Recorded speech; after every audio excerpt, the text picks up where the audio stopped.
footsteps behind you as you enter the woods.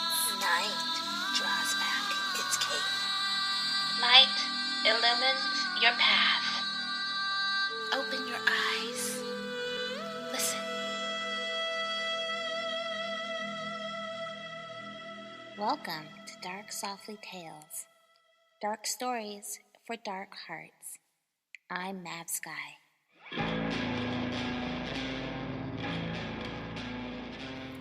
Good evening and welcome to your nightmares.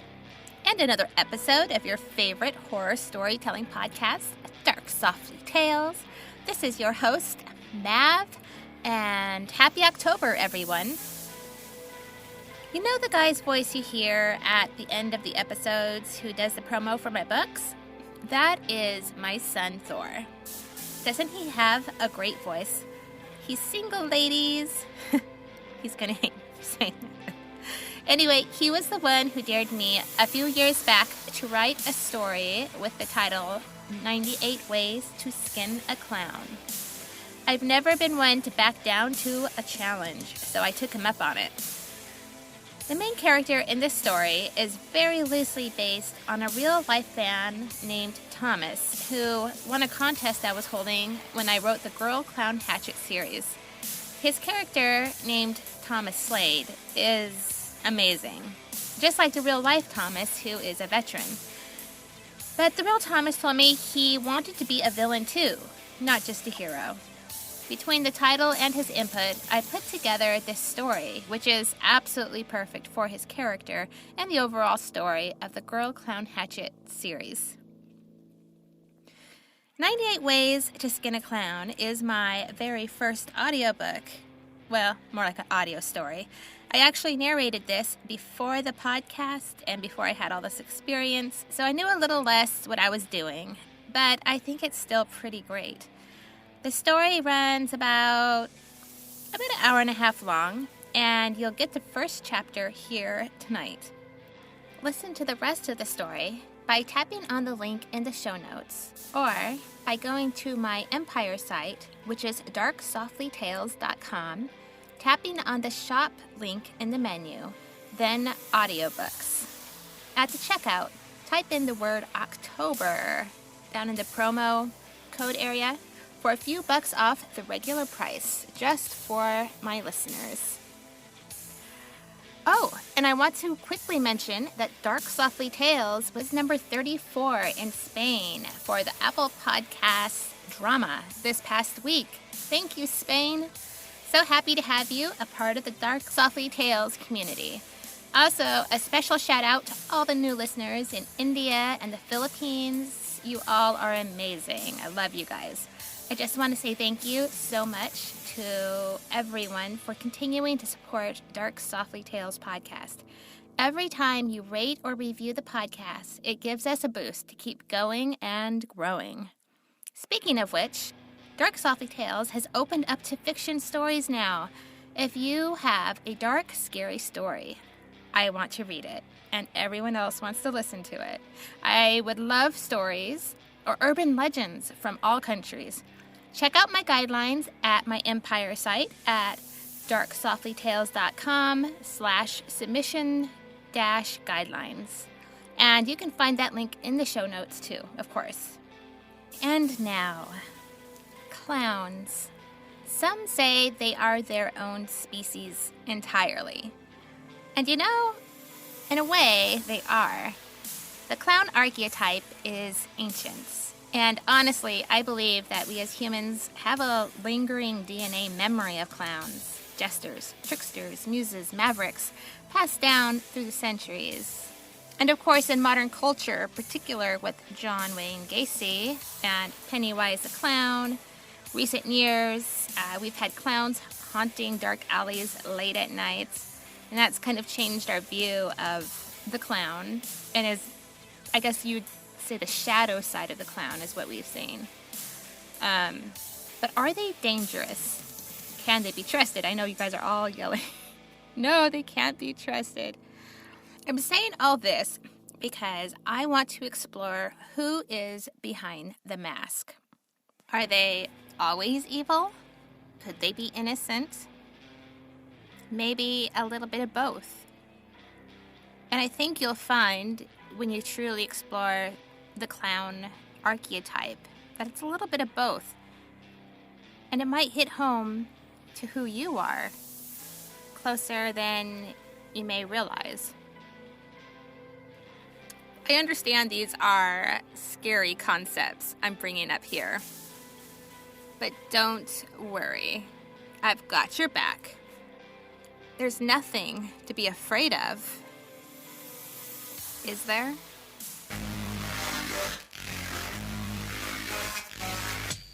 Take my hand and hang on tight as we journey into the dark softly.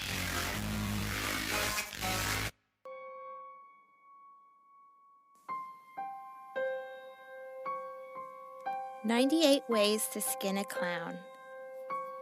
A Girl Clown Hatchet short story. Written and narrated by Mav Sky.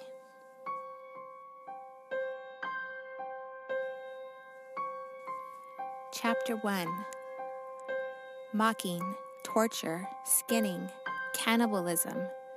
Those aren't the words most people have in their past. I'm not saying that I judge you if you do, because I know that things committed in a pack or a crowd is usually instigated by one sicko, a leader, and the others, carried up in the moment, follow. But that's if you have a conscience. That is, if you feel bad when you do something that hurts another person or an animal. I can tell you in full confidence that isn't the case with Thomas Slade or his old biker gang. I know Thomas. He was a good kid. But those fellas he took to hanging around with, they were no good. No good at all. But like I said, I'm not here to judge. I've made my own mistakes. Some since I've been older. A lot I made when I was younger. I did things I wouldn't care to share with you. And even if I did, you'd probably laugh it off and say, "Oh, Diana, that wasn't so bad." But all things considered, when you hurt someone, you hurt someone. And it doesn't matter if you broke their heart or peeled the living skin right off them. I'm not a violent person, but I do write stories of people who do violent things. Why? Oh, I don't know. I think sometimes, living in the age of TV dinners, Netflix, drone-delivered groceries, and the government handing out birth control and cell phones, we've lost touch with our visceral sides, our praying nature. And it's good to remember who we are and why we do the things that we do. Or even better, why we don't do them. I'm going to tell you about a young fella by the name of Thomas Slade. You might have heard about him in the local paper. He was caught up in the clown apocalypse. That's what they called it in the Seattle Times. The newspaper sold the most copies that weekend since 9/11. I want you to forget what you know about Thomas and come back with me to 2008, when the unemployment rate was lowest it had been in decades. George Bush was handing out stimulus packages of $800 a person. It was a presidential election year, and Yes We Can was on every TV station and on the lips of roughly 1/3 of the residents of the U.S. A deadly tornado outbreak whipped through the southern United States, killing 58 people, the deadliest of 23 years. David Cook won American Idol that year. Do you remember that? I do. I voted for him. 2008 was also the year that young Thomas Slade murdered his own uncle Damien with his very hands. Thomas never knew his dad. His mother, Regina, worked as a secretary at an attorney's office. She worked long hours, even on holidays. Her deadbeat brother, Damien, sometimes lived with them, sometimes not. He had a troubled life, spent a good portion of his youth in federal prison, couldn't keep a job. He'd deal drugs, snort drugs until he landed in a hospital. Then, Regina would take him home, and Damien would promise to look out for Thomas. But as with all addicts, it was the other way around. Thomas took after his mother. He was a straight-up honest kid. He received good grades at school and was kind and quiet, kept to himself. And also like his mother, he let everyone walk all over him. His uncle Damien often conducted business at their home and even forced Thomas to hook up his friends at school with his drugs. Despite this, Thomas still made dinner for his uncle. He put out his uncle's lit cigarettes when Damien fell asleep late at night in the easy chair and cleaned up the empty beer cans before his mother would get home. But on the night she stayed at her boyfriend's, Thomas still cleaned up his uncle's mess and kept the house in order. It was the one thing within his control.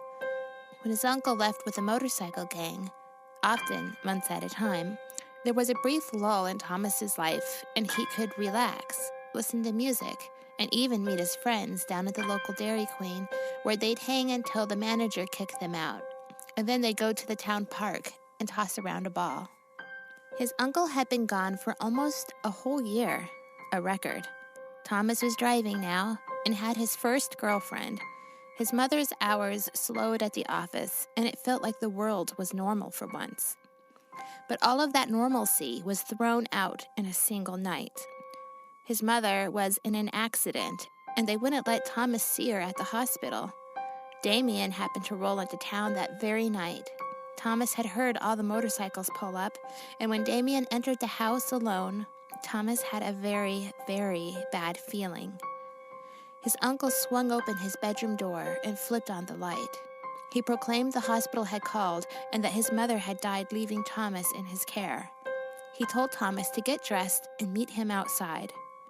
Thomas did so, and when he walked out the door, he immediately found himself spotlighted by about 50 motorcycle headlights.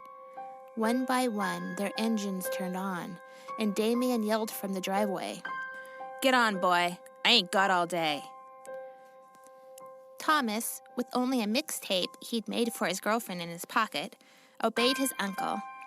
He hopped on the back of the bike. His uncle handed him a helmet, and before he could finish buckling the strap under his chin, they were racing down the road, leaving car alarms and screaming babies in their midst. Thomas never saw home again. He never had the chance to put his mother to rest. He learned later that his uncle picking him up was part of the gang initiation process. He got a badge on his jacket for bringing a new member into the gang. And Thomas learned that he was at the bottom of the scum pile, but it didn't bother him much. He knew to keep his mouth closed when the other men told their tales and drank. He kept quiet when Otis shot a random teen on the street because the kid reminded him of his fool brother. He kept quiet when men gangbanged a woman walking home late at night after work. His uncle had urged him to join in the fun, but Thomas politely refused and tried his best to block out the woman's screams. He'd think about the mixtape he'd always kept on his person. He thought about the songs he'd put on there, and that kept him from losing it. But later, it would be the reason why he'd kill his uncle. Thomas read the paper one morning to find his mother's name on a missing airplane flight. He confronted his Uncle Damien on it, and it was learned that his mother hadn't died in the hospital the night of the car accident. His uncle had lied because he needed to find someone to join the gang if he wanted to be accepted. Thomas killed his uncle that day. Wolf, the gang leader who was not fond of Damien, gave Thomas his uncle's vest with a Night Devil's badge and his uncle's bike. And that's where Thomas stayed. He was a murderer now, and the gang was his family. Thomas knew to keep his head down and thoughts to himself. He did as he was ordered and became a reliable drug and illegal arms runner for the Night Devils. He was trustworthy and quiet and quick, and this was why on a late September night, when most teens were settling into a routine of school and looking forward to the quickly approaching county fair, that the Night Devils' leader, Wolf, pulled Thomas aside and asked him to make a different kind of run. You folks need to understand, Wolf was no ordinary fellow. He was a beast of a man and wore an eye patch like a grizzly, weather-worn pirate. He was tall and wide, and I wouldn't be surprised if every inch of his body contained a tattoo. But his favorite worn leather jacket covered most of those. On hot summer nights, when he did take off his jacket, the one tattoo that stood out was the pink footprint that said, Anastasia, Daddy's Little Princess, born March 30th, 1992. For all of Wolf's faults, he loved his baby girl. There was never any doubt about that. Anastasia lived with her mother in a suburb near Spindler, Washington. It was her 17th birthday, so the bikers created chaos at a local bar while Wolf and Thomas went to Anastasia's birthday party. Anastasia rocked platinum blonde hair. She had smoky cat eyes, wore extension lashes, and smothered her face in orange fake and bake foundation. Her lipstick was so red and glossy that Thomas thought it was a real possibility that if she were to get lost in the wilderness, she could SOS a helicopter with the luster of her glossy lips. Anastasia was the kind of girl Thomas had seen in a billion magazines on the gas station shelves. She wore a black see-through sweater with neon pink push-up bras and low-riding ripped jeans. Thomas didn't care for her, nor for her friends. But it wasn't because of her shallow appearance. It was because she forced herself to be happy. Thomas spotted false emotions like a hawk. As a drug and gun runner, he had to if he wanted to survive. Anastasia acted badass, but in the end, she was trying to earn her mother and father's affections through forcing herself to be something she wasn't. Her mother constantly harped on Anastasia. "Stop saying those swear words. Finish your dinner. You don't eat enough. Did you hang enough balloons? Don't you think those jeans are a little too tight? Have you put on weight? Maybe eat a small slice of cake. I see a pimple. Maybe you need to go put on more foundation to cover that up. Are your friends on drugs? Why won't they stop giggling?" Despite it all, Thomas found himself physically attracted to Anastasia and a bit envious of her lifestyle. Wolf noticed this too, and it was then that Thomas realized that had been the reason Wolf had wanted Thomas to tag along. Wolf wanted Thomas to date his daughter, but Anastasia would have none of that. She pretended not to notice Thomas, and instead whispered with her friends who pointed and laughed at him. Thomas was used to being treated like this by now and shrugged it off. He ate dinner politely and later did not refuse a slice of cake. After presents were opened, "Oh my God, Daddy, it's the new Mustang model I wanted." The girls settled into the home theater to watch Legally Blonde for the 100th time. Wolf excused himself and Thomas. Instead of driving their bikes back to the bar, Wolf led him off the highway to Spindler. He rolled up to a little diner right off Main Street. Sarah's diner, to be exact. The place was pretty much empty. After Sarah had poured them coffee and left them alone in the warmth and peace of a late autumn night, Wolf asked, "Why didn't you talk to her?" Thomas sipped his coffee. "I'm not her type." "How would you know?" Thomas knew better than to talk back. He shrugged. Wolf shook his head. "I can't stand the thought of my baby girl dating some thug from nowhere. She needs someone who can keep his head on his shoulders when shit goes down. Someone like you." Surprised, Thomas set his coffee down. "Don't give me that dumb deer staring into the headlights look. What did you think I brought you around for? Most guys, kids your age, you see, they'd talk to a girl if they liked her. They'd ask her for a number, take her out for a movie or to the bowling alley. Oh, I can see you've got something to say, boy. Spit it out."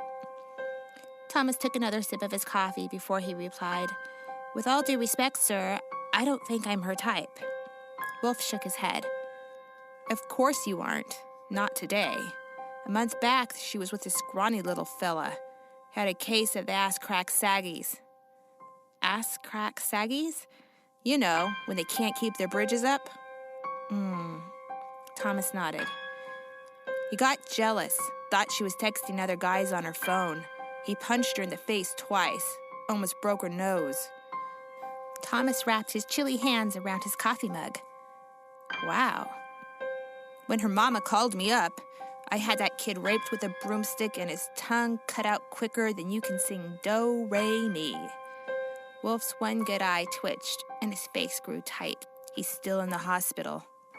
The waitress, short with a smock of red hair, gently interrupted while topping off their coffee. "Can I get you boys some pie? Butterscotch special, and make it right here in the kitchen." Wolf eyed Thomas.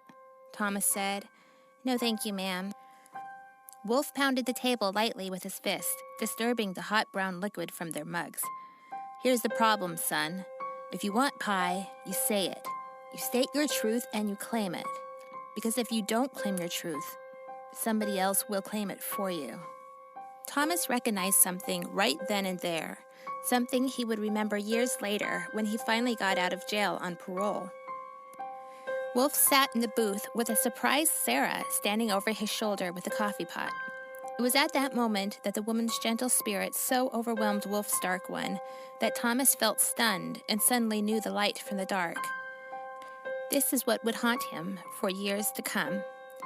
For when one sees for the first time that there is dark and there is light, the following question is, which side are you on? Sarah asked, "So is that a yes or a no?" Wolf turned his charming smile on the little woman. "I think we will, Sarah. One slice for each." "Oh, okay then." Sarah glanced at Thomas, and he quickly averted his eyes. After she left, Wolf unrolled his silverware from the napkin. "There's qualities I like about you, kid. You're smart, quiet, and I can trust you to get a job done. But fuck it all if you aren't a little coward. I can tell you like Anastasia, and if you like something you see, you man up and take it. You claim it." Wolf wrapped his hands around the butter knife and gripped it in his hand. "That's why guys like you will never get the girl.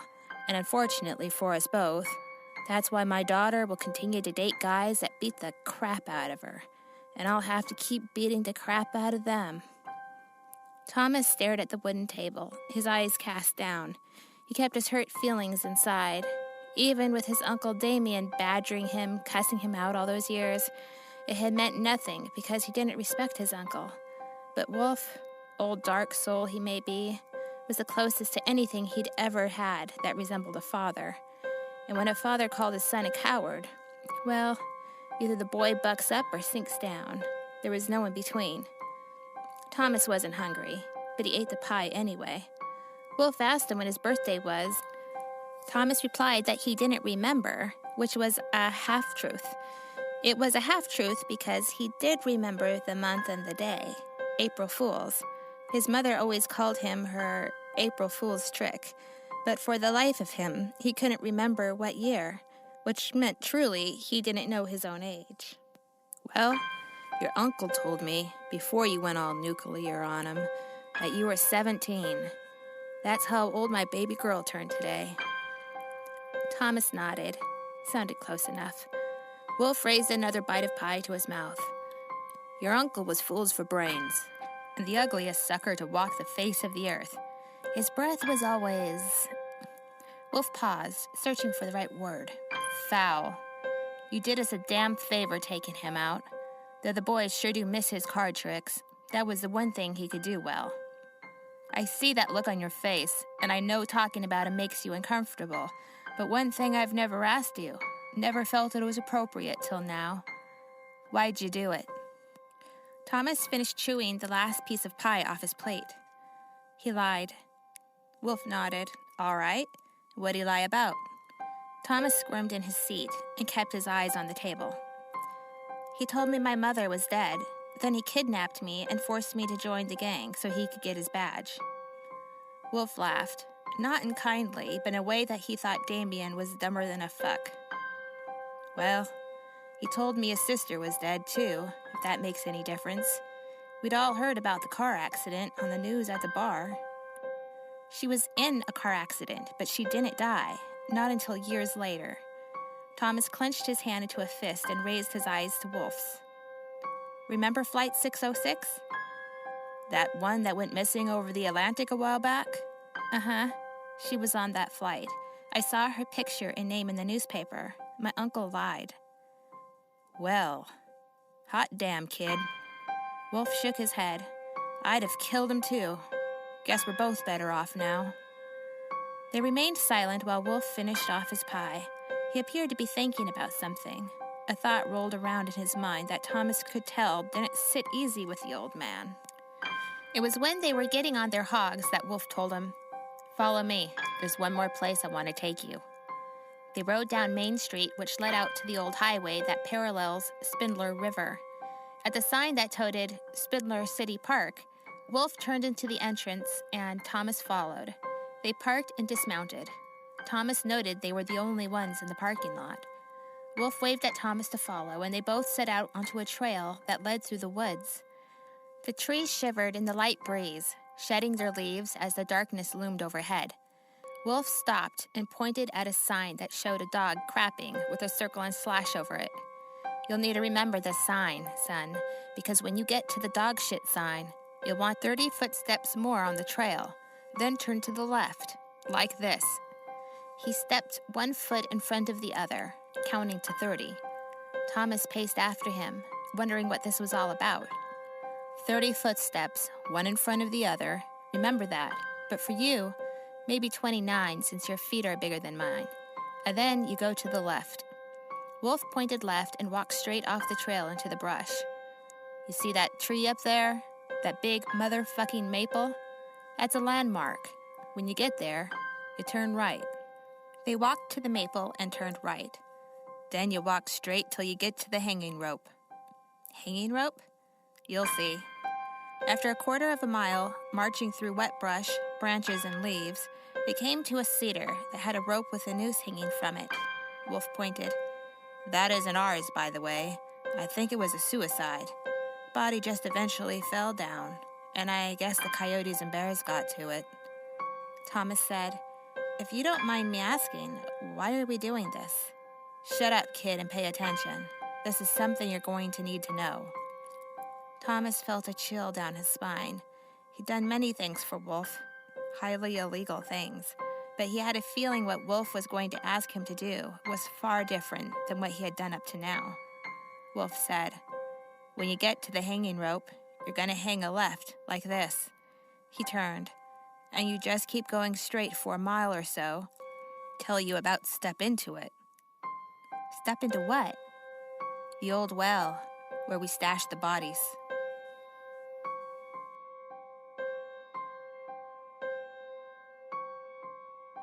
Want to hear the rest of the story?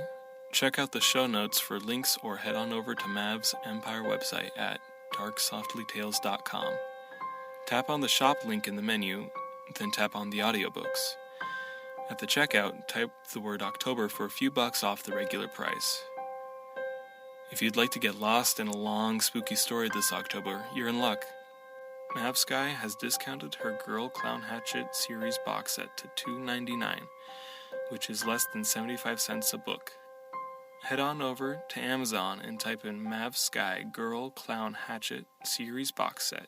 Be sure to type the word box set. By supporting Mav, you are supporting Dark Softly Tales and helping to create a global community of dark hearts shining brightly.